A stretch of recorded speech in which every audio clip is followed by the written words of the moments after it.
அன்பான சொந்தங்கள் அனைவருக்குமே வணக்கம். பரபரப்பா பெற்றிருக்க கார்த்திகை தீபம் சீரியலை இன்னைக்கு மிஸ் பண்ணிடாதீங்க. அதாவது அந்த சந்திரா வந்து நம்ம கார்த்திக் கிட்ட போய், அதாவது என் செருப்பை பாலிஷ் போட்டு எடுத்துட்டு வா, என்ன பாக்குற இந்த வீட்டுல நீ ஒரு வேலைக்காரன் தானே அப்படின்னு சொன்னோட நம்ம ரேவதிக்கு கோவம் பயங்கரமா வந்தது.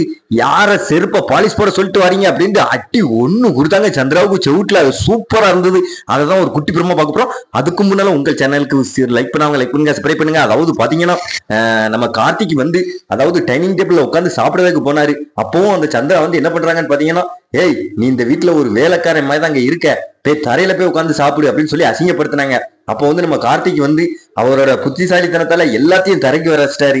அதாவது அது சூப்பரா இருந்தது. அப்போ வந்து அந்த சந்திரா வந்து மறுபடியும் நீ அசிங்கப்படுத்திட்டியா, உன்னை உடம்பண்டை பாரு, உன்னை இன்னும் வேலை வாங்கிக்கிட்டே இருக்கேன் அப்படின்னு என்ன பண்றாங்கன்னு பாத்தீங்கன்னா, அதுக்கடுத்து அவங்க செருப்பை போய் எடுத்துட்டு வராங்க.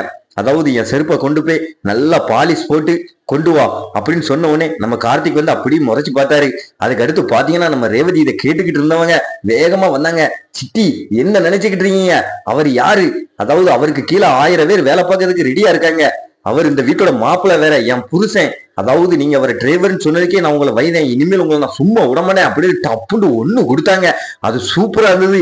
அதாவது அந்த சந்திரன் அப்படியே கூலி குருவி போனாங்க, என்னையே அடிச்சிட்டியா அப்படின்னுகிட்டு. அதுக்கடுத்து அந்த சாமுண்டீஸ்வரி வந்த உடனே சாமுண்டீஸ்வரி வந்து சந்திரா எல்லாத்தையும் சொல்றாங்க, உன் பொண்ணு என்னையே அடிச்சிட்டா அப்படின்னு சொன்ன உடனே நம்ம சாமுண்டீஸ்வரி வந்து விஷயம் தெரிஞ்சு அதுக்கடுத்து ரேவதி பேசாம சித்திட்ட மன்னிப்பு கேளு அப்படிங்கிறாங்க. அப்போ வந்து என்னால மன்னிப்பு எல்லாம் கேட்க முடியாது, அதாவது இவங்க வந்து என் புருஷனை போய் செருப்பை பாலிஷ் போட்டு எடுத்துட்டு வர சொல்றாங்க அப்படின்னு சொன்னோன்னே, அவ சொன்னதுல என்ன இருக்கு, அவன் இந்த வீட்டுல ஒரு வேலைக்கார மாதிரி தானே இருக்கான் அப்படின்னு சொன்னோன்னே ரேவதிக்கு பயங்கரமா கோந்துட்டு அடுத்து சாமுண்டீஸ்வரிக்கும் பேசி கொண்டுட்டாங்க நம்ம ரேவதி. அதாவது இன்னொரு வாட்டி யாராவது அப்படி சொன்னீங்க வேலைக்காரண்டு இங்க நடக்கதே வேற அப்படின்னு நம்ம ரேவதி சூப்பரா பேசினாங்க. அதாவது பரபரப்பா போயிட்டு இருக்கு. எனக்கு எபிசோட் மிஸ் பண்ணிடுறாங்க. மறக்காம நம்ம சேனலுக்கு வந்து லைக் பண்ணுவாங்க, லைக் பண்ணுங்க, சப்ஸ்கிரைப் பண்ணுங்க.